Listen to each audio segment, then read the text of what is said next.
इसके लिए हमें मिलकर प्रयास करने होंगे। साथियों, हमारे शास्त्रों में कहा गया है, न्यायमूलम स्वराज्यम स्यात्, अर्थात किसी भी देश में स्वराज का आधार न्याय होता है। इसलिए न्याय जनता से जुड़ा होना चाहिए, जनता की भाषा में होना चाहिए। जब तक न्याय के आधार को सामान्य मानवी नहीं समझता, उसके लिए न्याय और राजकीय आदेश में बहुत फर्क नहीं होता है। मैं इन दिनों सरकार में एक विषय पे थोड़ा दिमाग खपा रहा हूं।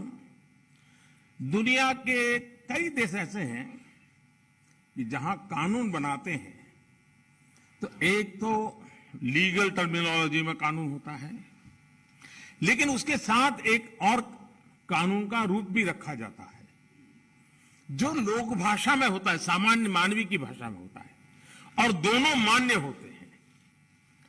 और उसके कारण सामान्य मानवी को कानूनी चीजों को समझने में न्याय के दरवाजे खटखटाने की जरूरत नहीं पड़ती है। हम कोशिश कर रहे हैं कि आने वाले दिनों में हमारे देश में भी कानून एक पूरी तरह लीगल टर्मिनोलॉजी हो, लेकिन साथ साथ वही बात सामान्य व्यक्ति की समझ में आए उस भाषा में, और वो भी दोनों एक साथ असेंबली में या पार्लियामेंट में पारित हो, ताकि आगे चल करके सामान्य मानवी उसके आधार पर अपनी बात रख सकता है। दुनिया के कई देशों में ये परंपरा है। अभी मैंने एक टोली बनाई है, वो उसका अध्ययन कर रही है। साथियों, हमारे देश में आज भी हाई कोर्ट्स और सुप्रीम कोर्ट की सारी कार्यवाही इंग्लिश में होती है, और मुझे अच्छा लगा सीजेआई ने स्वयं ने इस विषय को स्पर्श किया।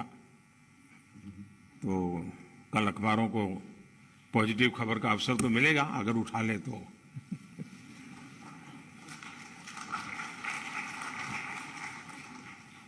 लेकिन उसके लिए बहुत इंतजार करना पड़ेगा। साथियों, एक बड़ी आबादी को न्यायिक प्रक्रिया से लेकर फैसलों तक को समझना मुश्किल होता है। हमें इस व्यवस्था को सरल और आम जनता के लिए ग्राह्य बनाने की जरूरत है। हमें कोर्ट्स में स्थानीय भाषाओं को प्रोत्साहन देने की जरूरत है। इससे देश के सामान्य नागरिकों का न्याय प्रणाली में भरोसा बढ़ेगा, वो उससे जुड़ा हुआ महसूस करेगा।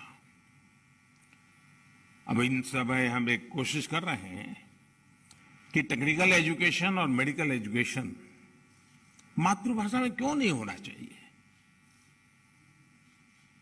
हमारे बच्चे जो बाहर जाते हैं, दुनिया की वो भाषा कोशिश करते हैं पढ़ करके फिर मेडिकल कॉलेज की, तो हम हमारे देश में कर सकते हैं। और मुझे खुशी है कई राज्यों ने मातृभाषा में टेक्निकल एजुकेशन, मेडिकल एजुकेशन के लिए कुछ इनिशिएटिव लिए हैं। तो आगे चल करके उसके कारण गांव का गरीब का बच्चा भी जो भाषा के कारण रुकावटें महसूस करता है, उसके लिए सारे रास्ते खुल जाएंगे। और ये भी तो एक बड़ा न्याय है, ये भी एक सामाजिक न्याय है। सामाजिक न्याय के लिए न्यायपालिका के तराजू तक जाने की जरूरत नहीं होती है। सामाजिक न्याय के लिए कभी भाषा भी बहुत बड़ा कारण बन सकती है। साथियों, एक गंभीर विषय सामान्य आदमी के लिए कानून की पेचीदगियां भी है।